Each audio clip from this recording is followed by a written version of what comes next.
Hello. അപ്പോൾ ബാക്കി വന്നിട്ടുള്ള ചപ്പാത്തി വെച്ചിട്ട് നമുക്കൊരു അടിപൊളി ഈവനിങ് സ്നാക്സ് ഉണ്ടാക്കിയെടുത്താലോ? അതിനായിട്ട് നമ്മൾ ഈ ചപ്പാത്തിയുടെ ഷേപ്പൊക്കെ ഒന്ന് മാറ്റിയെടുക്കുന്നുണ്ട് കേട്ടോ. വേറെ ഒന്നുമല്ല, ചപ്പാത്തി ഒന്ന് റോൾ ചെയ്തതിന് ശേഷം കുനുകുനാന്നിങ്ങനെ കട്ട് ചെയ്തിട്ട് എടുത്തിട്ടുണ്ട്. ഇനി അതിന് വേണ്ട സാധനങ്ങൾ എന്തൊക്കെയാണെന്ന് നോക്കാം. ഒരു സവാള കൊത്തി അരിഞ്ഞത് എടുത്തിട്ടുണ്ട്, അതുപോലെ തന്നെ ഒരു തക്കാളി, പച്ചമുളക്, പിന്നെ ആവശ്യത്തിന് വേണ്ട മസാലപ്പൊടികൾ, പിന്നെ 2 കോഴിമുട്ട. ഇനി പാൻ ഒന്ന് ചൂടാക്കാൻ വെച്ചതിന് ശേഷം നമ്മൾ അതിലേക്ക് ഓയിൽ ഒഴിക്കുന്നുണ്ട്. ഓയിൽ ഒഴിച്ചതിന് ശേഷം അതിലോട്ട് നമ്മൾ കൊത്തി അരിഞ്ഞ് വെച്ചിരിക്കുന്ന സവാള ചേർത്ത് കൊടുക്കുന്നുണ്ട്. പിന്നെ ഇത് ഞാൻ എവിടെ നിന്നും കോപ്പി അടിച്ചതല്ല, ഇതെൻ്റെ സ്വന്തം റെസിപ്പിയാണ്.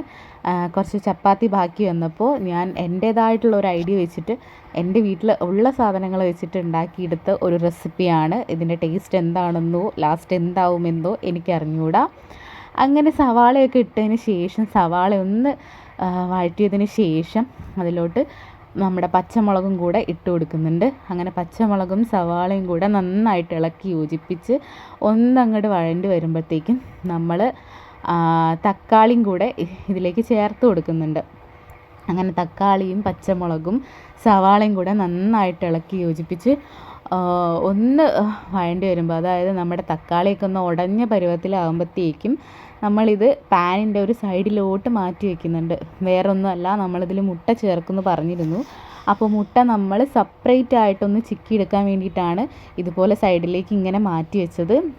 ഇനി കുറച്ച് ഓയിൽ ഒഴിച്ചിട്ട് നമ്മൾ 2 മുട്ട ഇതിലേക്ക് ഒഴിച്ച് നമ്മളൊന്ന് ചിക്കി എടുക്കുന്നുണ്ട്.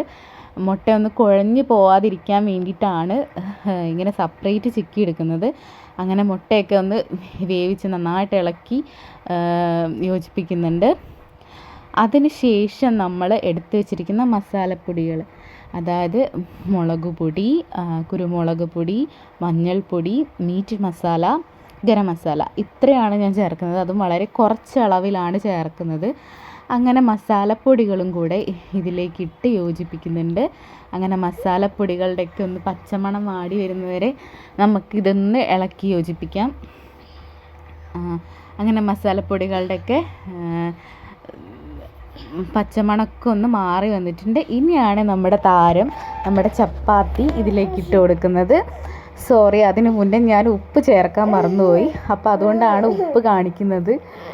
ഉപ്പ് ഇനി ആരും ഉപ്പ് ഇട്ടിട്ടില്ല എന്ന് പറഞ്ഞിട്ട് പരാതി പറഞ്ഞ് വരണ്ടല്ലോ, അതുകൊണ്ടാണ് ഉപ്പ് വീഡിയോയിൽ കാണിച്ചത്. അങ്ങനെ ഉപ്പും കൂടെ ചേർത്ത് ഇളക്കി ഇനി നമ്മുടെ താരത്തെ ഇടാൻ പോവാണ്. നമ്മുടെ അരിഞ്ഞ് വെച്ചിരിക്കുന്ന ചപ്പാത്തി ഇതിലേക്ക് മിക്സ് ചെയ്യാണ്. അങ്ങനെ ചപ്പാത്തിയും എല്ലാം കൂടെ നന്നായിട്ട് ഇളക്കി യോജിപ്പിക്കുന്നുണ്ട്.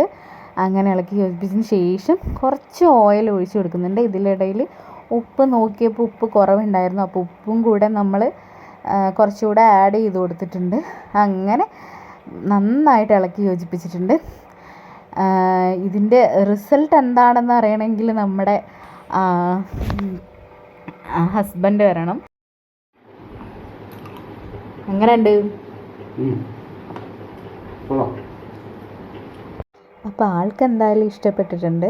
അപ്പോൾ ഇതൊന്ന് ട്രൈ നോക്കിയിട്ട് എല്ലാവരും അഭിപ്രായം പറയട്ടോ.